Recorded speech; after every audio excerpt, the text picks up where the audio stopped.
O estado atual do problema. Como vimos na sessão anterior, os modelos alternativos propostos não receberam apoio empírico inequívoco. Os testes iniciais, tanto no Brasil como o realizado recentemente no Japão, foram muito encorajadores. Entretanto, os resultados obtidos nos Estados Unidos da América do Norte e os recentes resultados obtidos no Brasil não o foram. Vejamos em conclusão as possíveis explicações para essas contradições e as linhas gerais que devem orientar futuras pesquisas sobre o assunto. Ocorrem-nos as seguintes possibilidades na tentativa de explicar os resultados contraditórios. As condições que teoricamente se espera sejam propiciadoras de dominância das forças de equilíbrio, concordância e atração precisam ser mais bem especificadas. Diante dos resultados obtidos nos Estados Unidos da América do Norte e recentemente no Brasil, onde o modelo AD proposto por Rodrigues é o mesmo preditor em todas as condições experimentadas, poder-se-ia desconfiar da plausibilidade e da correção da diferenciação feita entre as circunstâncias em que predomina cada uma das fontes de tendenciosidade cognitiva considerada. É possível que elas tenham que ser complementadas ou modificadas. Esta hipótese, todavia, não nos parece muito provável pelos seguintes motivos. Esta mesma diferenciação se mostrou adequada em estudos anteriores no Brasil e no Japão. Os modelos de Helder e de Newcomb, amplamente apoiados em suas linhas gerais em inúmeros estudos conduzidos em várias culturas, ver Rodrigues e Newcomb, 1980. Tampouco receberam apoio nos estudos que mostraram a total dominância das forças de atração entre P e O. 3. Como bem demonstraram Cassiopo e Pett, 1981, a atração entre P e O é a tendenciosidade cognitiva que menos esforço e tempo requer para ser percebida nas relações interpessoais do tipo POX. Ora, sendo assim, uma explicação alternativa possível para os dados encontrados nos estudos onde predominaram as forças da atração entre P e O é o que os sujeitos nessa pesquisa não se esforçaram e seguiram a influência do fator cognitivo mais fácil e rapidamente notado.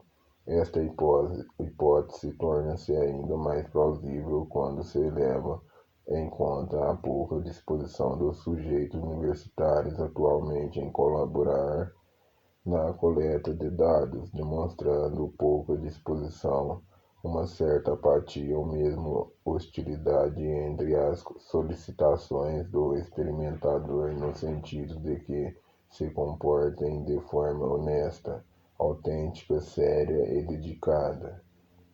A tarefa a que os sujeitos foram submetidos é cognitivamente complexa, facilitando respostas aleatórias ou simplificadas. Conforme foi dito no item 3 da seção anterior, a dominância nas forças de atração entre P e O pode ser decorrente de uma atitude de desinteresse ou dificuldade por parte do sujeito em lidar com a complexidade da tarefa. A tarefa apresentada aos sujeitos, convém salientar, consistia em apresentar 8 situações do tipo: João ou você e Paulo são amigos. João ou você é favorável. ao partido político X. Paulo é contra o partido político X. Situação mais, menos. Dois nomes eram usados na condição em que se esperava que equilíbrio fosse preponderante, e você é um nome nas outras duas condições para sujeitos do sexo feminino eram usados nomes femininos. Cada jeito de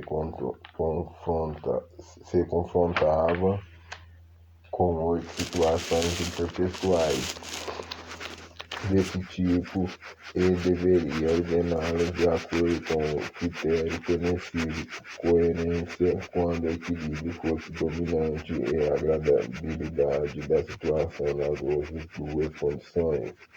Dada a semelhança entre o fraseado das 8 situações, não há negar se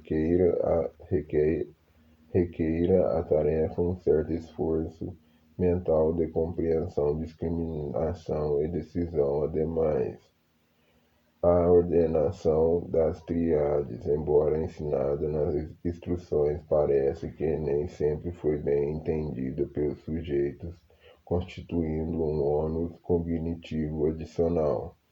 Note-se que os resultados coerentes com os modelos foram obtidos em estudos em que a tarefa era menos complexa. Aos 15 estudos revistos por Rodrigues, 1981, na pesquisa de Rodrigues e della Coletta, 1983, e que no caso do estudo de Rodrigues, 1981, o sujeito era um estudante de cursos de ciências exatas, os quais, via de regra, suportam melhor que os de ciências sociais, como foi o caso dos estudos mais recentes. Tarefas cognitivamente mais complexas e abstratas. Além disso, resultados coerentes com os modelos foram também obtidos com estudantes japoneses,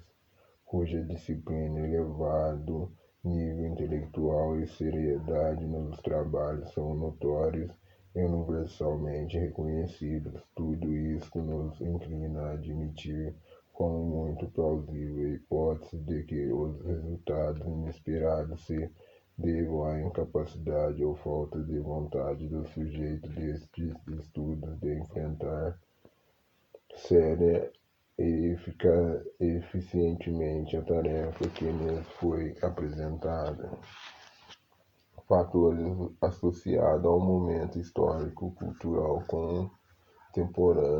contemporâneo e a natureza da tarefa apresentada ao sujeito proporcionaria a dominância das forças de atração entre P e O, como vimos nos dados obtidos nos Estados Unidos da América do Norte e nos recentemente colhidos no Brasil. O modelo que melhor prediz a preferência dos sujeitos pelas 8 triades do tipo POX é o modelo AD de Rodrigues.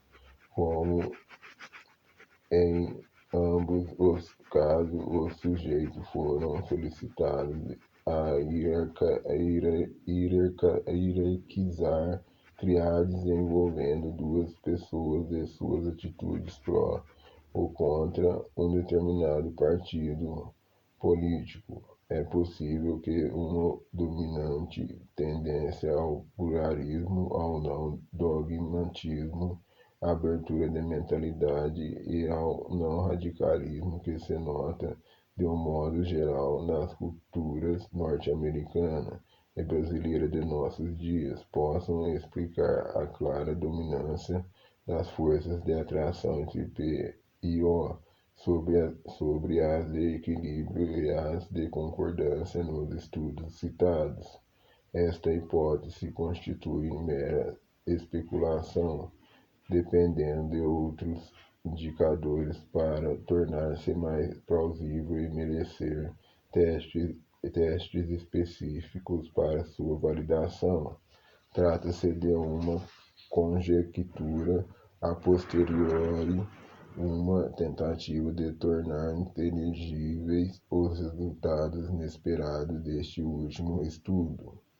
Das três possibilidades aqui apresentadas, inclinamos-nos por considerar mais plausível a segunda, ou seja, a complexidade cognitiva da tarefa e suas consequências. O autor e vários de seus colegas têm notado uma crescente dificuldade em obter colaboração genuína de sujeitos para experiências psicológicas num estudo como o exigido para testar adequadamente os modelos existentes em relação à preferência por situações interpessoais do tipo POX.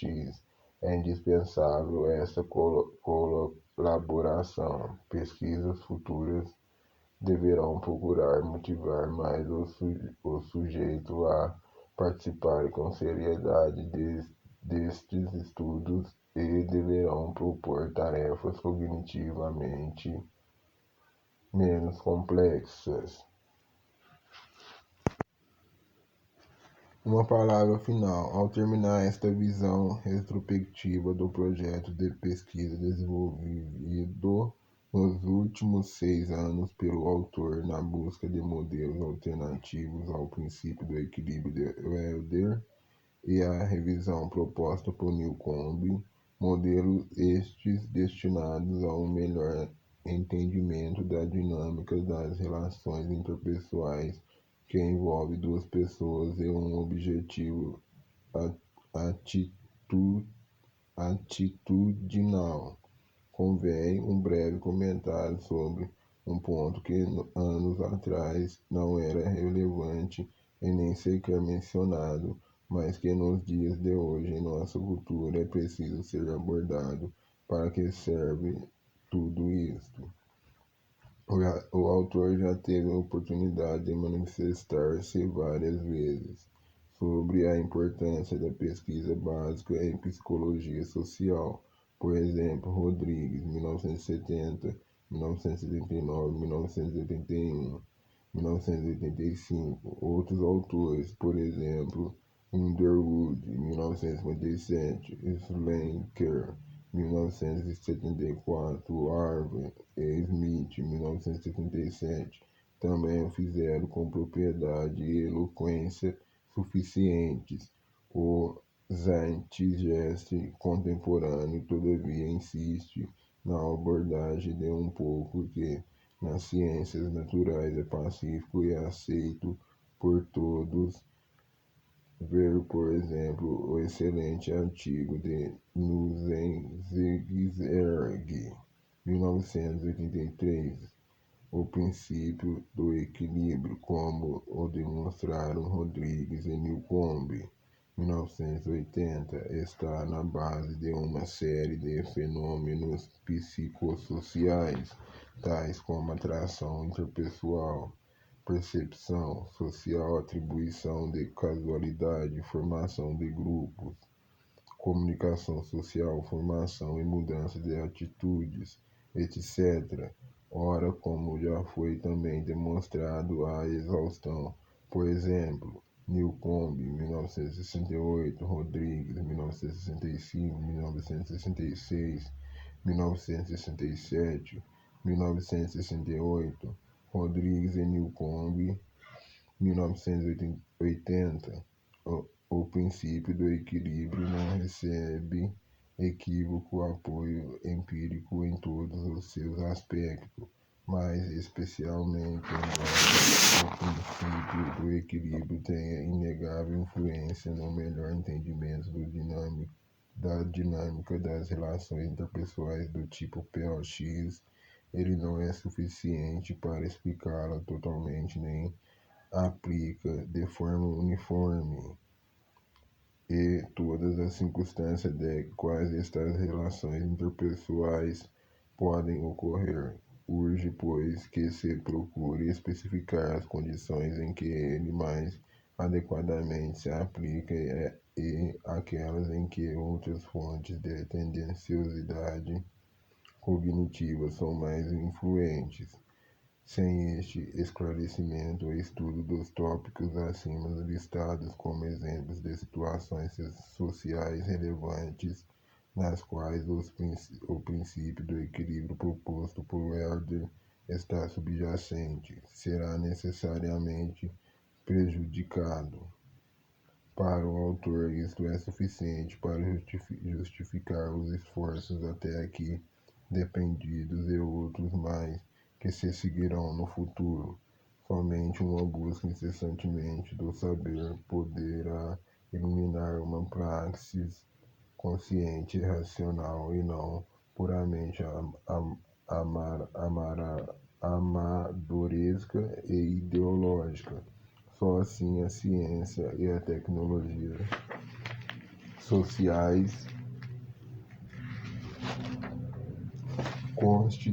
constituirão um todo harmonioso e só assim a psicologia poderá justificar sua inclusão no elenco da ciência que estuda o comportamento humano, suas características, suas motivações e suas consequências.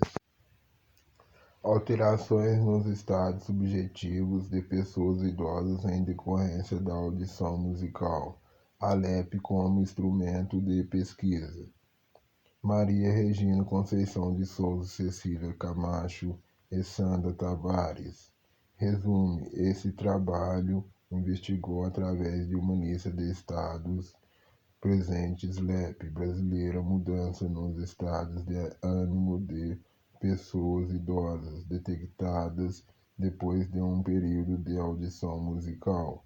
Orienta voluntários cujas idades variam de 48 a 83 anos responderão à LEP por 2 vezes, imediatamente antes e depois de um período de tempo, aproximadamente 10 minutos, em que lhes era apresentado um trecho musical.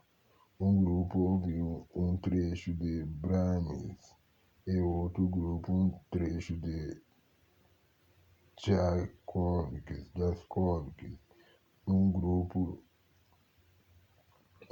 controle não ouviu música nenhuma durante o intervalo. Sensações de humilhação, calor e cansaço foram mais altas entre os sujeitos do grupo controle, enquanto os sujeitos que ouviram um dos trechos musicais registraram interesse mais elevado. Os resultados indicaram ainda que a música de Brahms induz a um estado de sonolência e faz decrescer a intensidade dos sentimentos de obrigação e de surpresa, enquanto que o trecho de Tchaikovsky leva a estados mais ativados, tais como susto, interesse, desejo, atração sexual e raiva. A potencialidade relaxante ou excitante de cada um dos trechos musicais foi discutida e a utilização da LEP como instrumento de pesquisa na área de música foi considerada. Música e terapia aparecem frequentemente associadas na história da humanidade. O homem primitivo que via na enfermidade a manifestação de maus espíritos utilizava-se de música como forma mágica para expulsá-los e realizar a cura. Na atualidade, a utilização da música em consultórios, centros comerciais e em situação de trabalho vem se ampliando, e essa série de práticas está demandando com urgência o desenvolvimento de conhecimentos bem fundamentados capazes de substituí-las. A investigação científica das reações emocionais à música vem se fazendo há algumas décadas, principalmente junto à população mais jovem. onde têm sido demonstradas através de respostas verbais. Lundin, 1967, Radossi e Boyle, 1979, registros comportamentais. Rieber, 1965, correlatos psicofisiológicos dos estados emocionais. Tem também demonstrado que a música pode alterar o ritmo respiratório, o reflexo psicogalvânico, batimentos cardíacos, etc. Lundin, 1967. Alguns pesquisadores têm ainda encontrado que a classificação das músicas em termos de seu caráter excitante ou relaxante pode ser bastante esclarecedora, principalmente quando se investigam seus efeitos sobre os estados de ansiedade.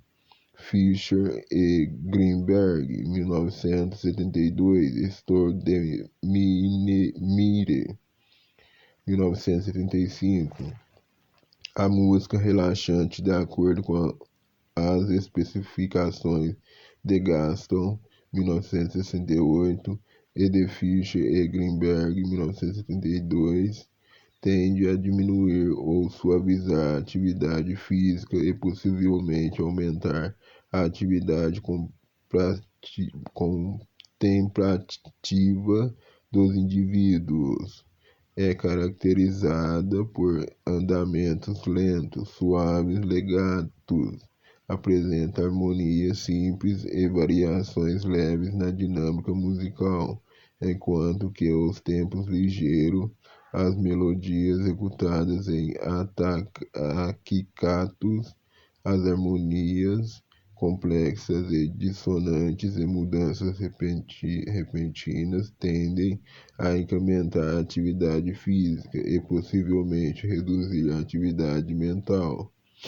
Esses trabalhos, entretanto, têm sido realizados, em sua maioria, com jovens estudantes universitários, e na literatura poucas são as informações sobre as reações das pessoas de idade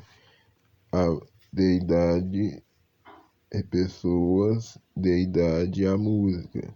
Nos últimos anos, no entanto, esse quadro está se alterando e a utilização da música no trabalho com idosos vem sendo cada vez mais enfatizado pelos pesquisadores. Bosberger e Cotter, 1968, Tombs, 1968, Watts, 1980, Gibbon, 1983 e 1983. Hickler, 1980, por exemplo, demonstrou que a orientação para a realidade, um objetivo relevante no atendimento aos idosos, podia ser melhorada quando a programação incluía música. A música pode ainda estimular a interação social entre os grupos de idosos, facilitando a relação com os outros e consigo mesmo. Wilton, 1983, e aumentando sentimentos de bem-estar. Oslo, 1984. O presente experimento, considerando a relevância do trabalho musical nas atividades para a terceira idade, visa investigar as alterações emocionais ocorridas nos estados subjetivos de pessoas idosas, depois da audição de trechos musicais. As músicas escolhidas foram o terceiro movimento do concerto número 2 para piano e orquestra em si bemol maior, opus 83, de Brahms, e o quarto movimento da Sinfonia número 4 em Fá menor, opus 36, de Tchaikovsky. O trecho de Brahms apresenta predominantemente instrumentos de corda de tempo andante, portanto, um andamento vagaroso, dinâmica suave com abundância de pianos e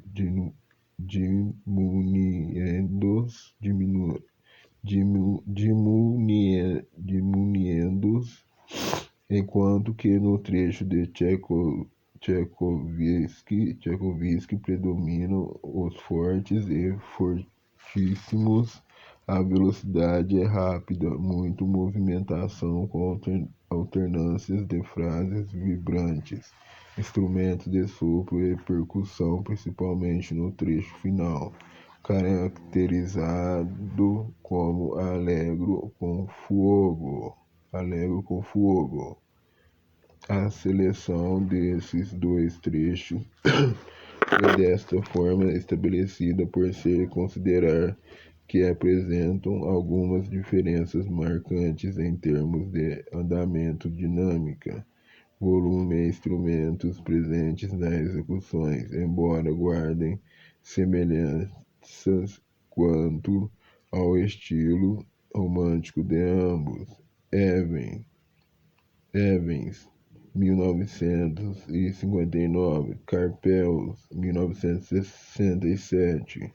Além disso, os dois trechos ouvidos não diferem muito quanto à sua duração temporal, 11 horas e 57 minutos e 8 horas e 1 minuto, respectivamente.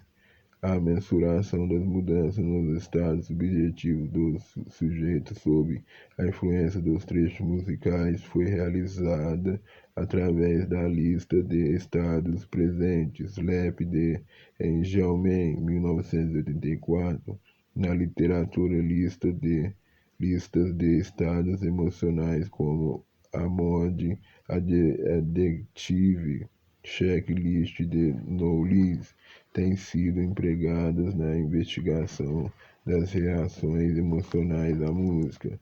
Fischer e Greenberg, 1972, e a escolha da LEP para o presente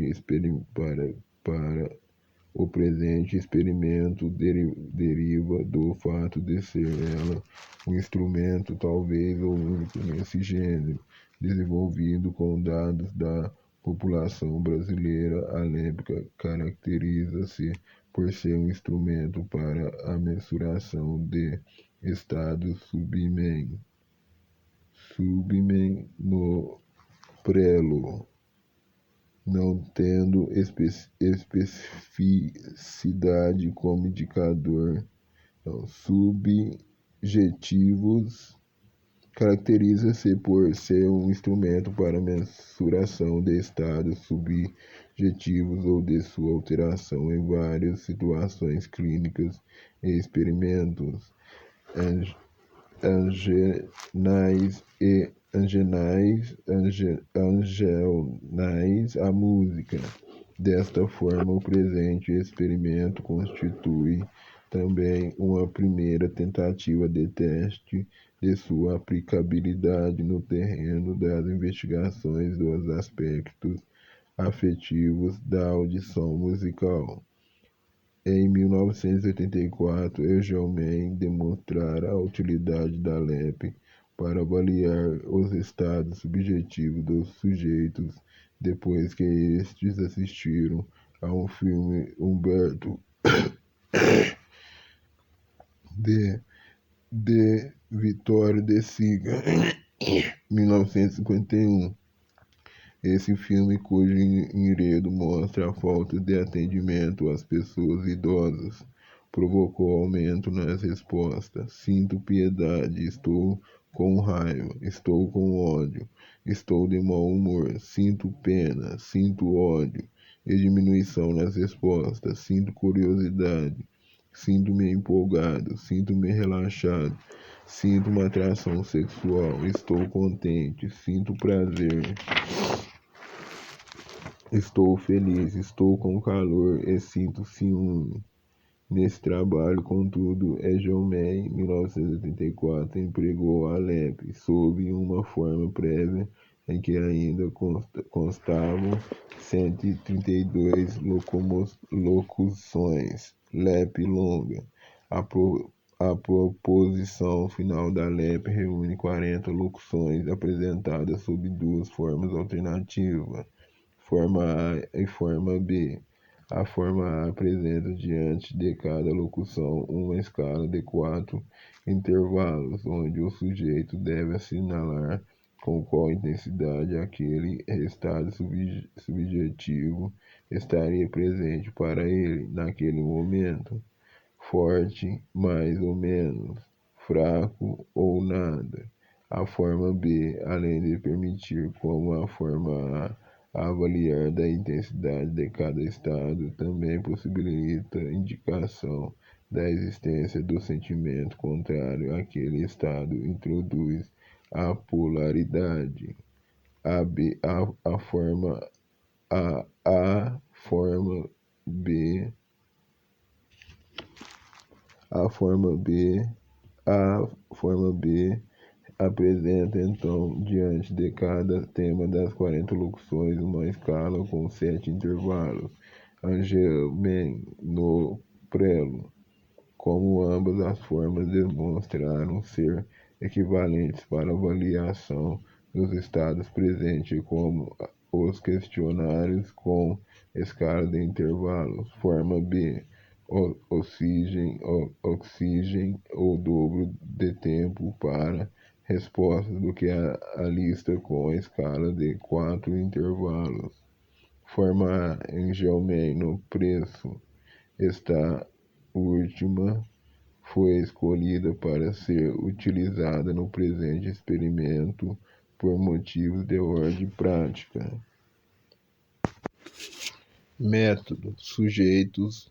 Os sujeitos foram 80 voluntários, 72 do sexo feminino e 8 do sexo masculino, participantes das atividades para idosos desenvolvidas pelo Serviço Social do Comércio de São Paulo, cujas idades variavam entre 48 e 83 anos, idade média de 60 anos.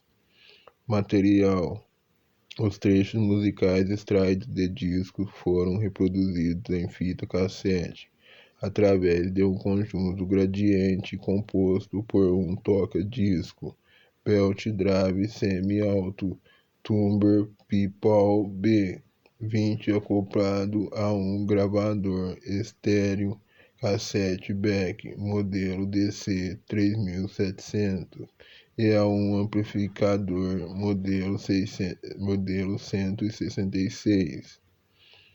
A apresentação das músicas foi feita através de um toca-fitas portátil Aigo modelo HS-126, colocado de frente ao grupo de sujeitos.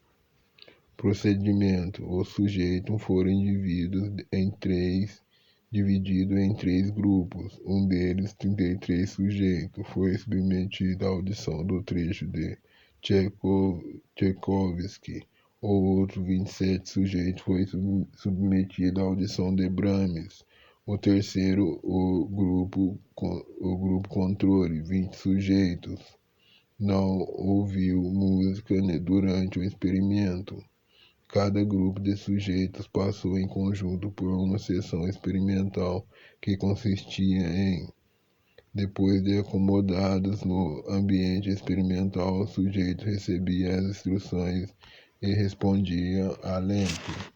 2. Ao término do preenchimento da lista por todos os sujeitos do grupo, eram apresentados o trecho musical de Brahms ou de Tchaikovsky, conforme fosse o grupo. Esses trechos duravam, respectivamente, 11 horas e 57 minutos e 8 horas e 1 minuto. O grupo controle teve um intervalo de 10 minutos, sem música entre as duas aplicações da LEP. O nível de volume das músicas foi ajustado de acordo com indicações dos sujeitos no início de cada apresentação. Terminada a música ou intervalo sem música, o sujeito respondia a LEP pela segunda vez. O registro das respostas foi feito pelos próprios sujeitos que assinalavam para cada uma das 10 locuções da LEP avaliações dos estados presentes de acordo com uma escala de 4 pontos: forte, mais ou menos, fraco ou nada. Forma A. Para facilitar a leitura, folhas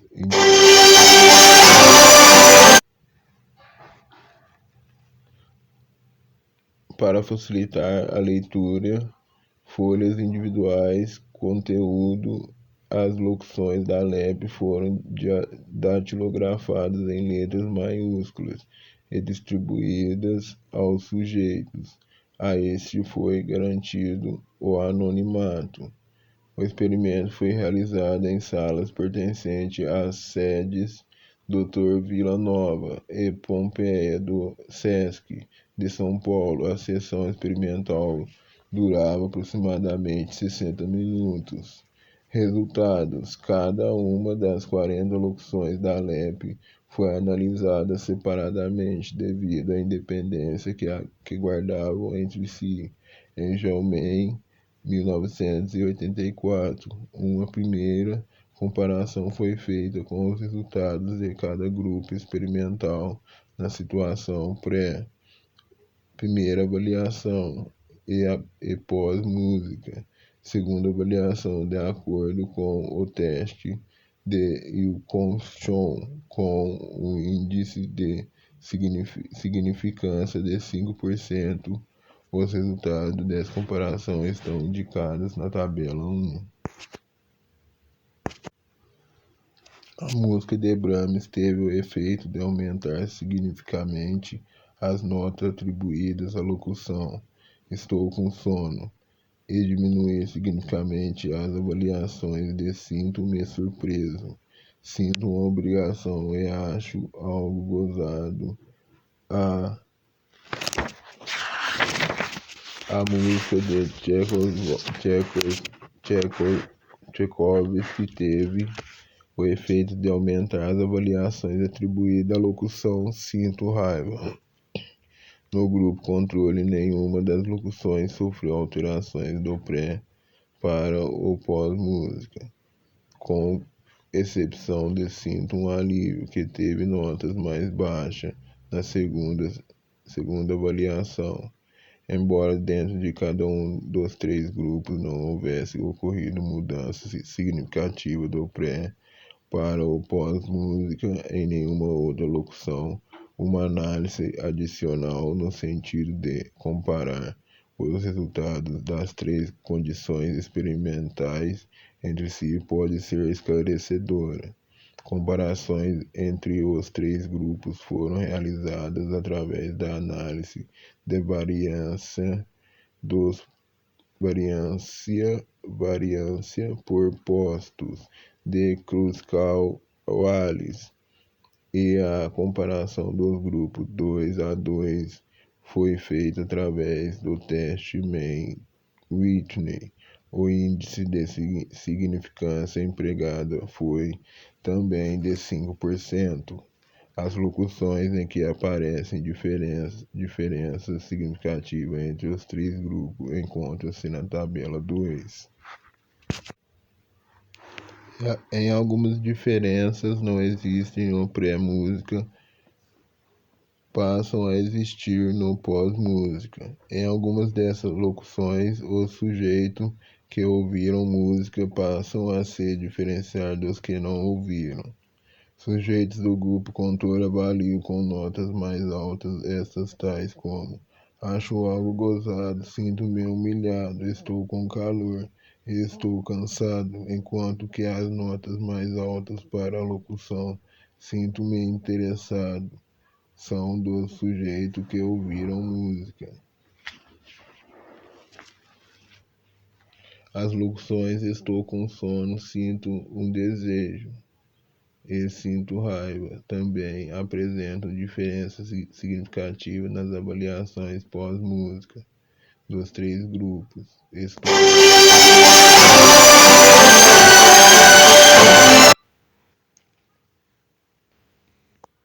Estou com sono teve avaliações mais altas no grupo Brahms do que nos outros dois grupos, sendo a diferença entre este grupo e o grupo Tchaikovsky significativa, enquanto que as outras duas locuções tiveram avaliações mais altas no grupo Tchaikovsky. Na locução sinto um desejo, as notas do grupo Tchaikovsky são significativamente mais altas que as dos demais grupos.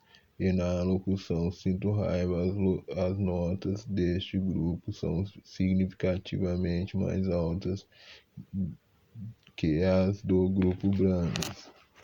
No caso de outras locuções, algumas diferenças entre os grupos que aparecem no pós-música já existiam no pré-música.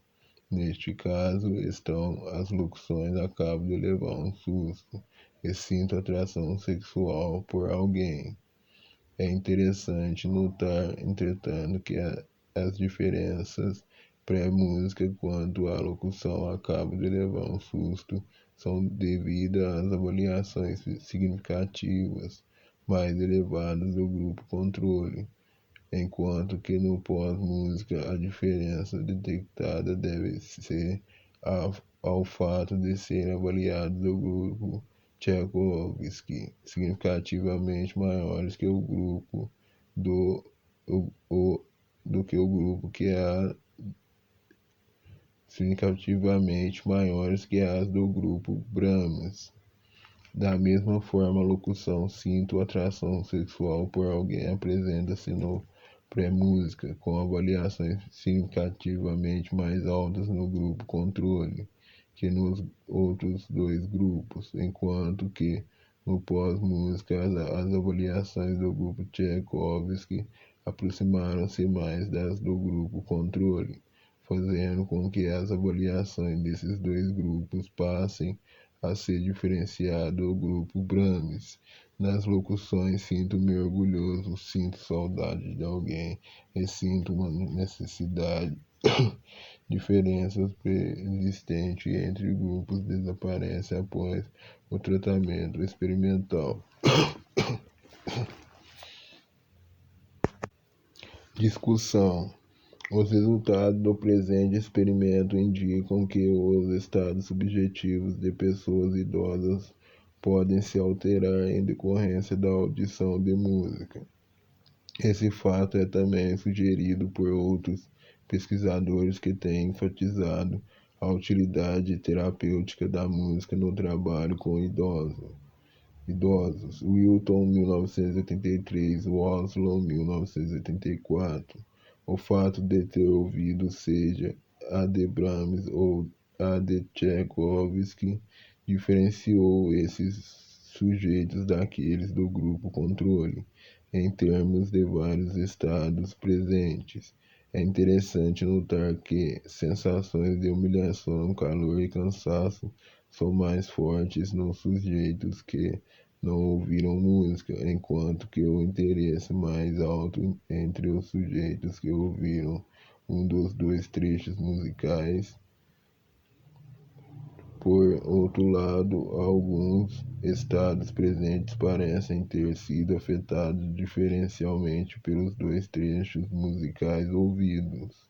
As alterações sofridas pelo grupo que ouviu Tchaikovsky são no sentido de aumentar o desejo, a atração sexual, o susto e principalmente a raiva. Por outro lado, as alterações provocadas pela música de Brahms são no sentido de aumentar as avaliações do estado de sono, e diminuir a sensação de surpresa de achar engraçado, bem como de obrigação.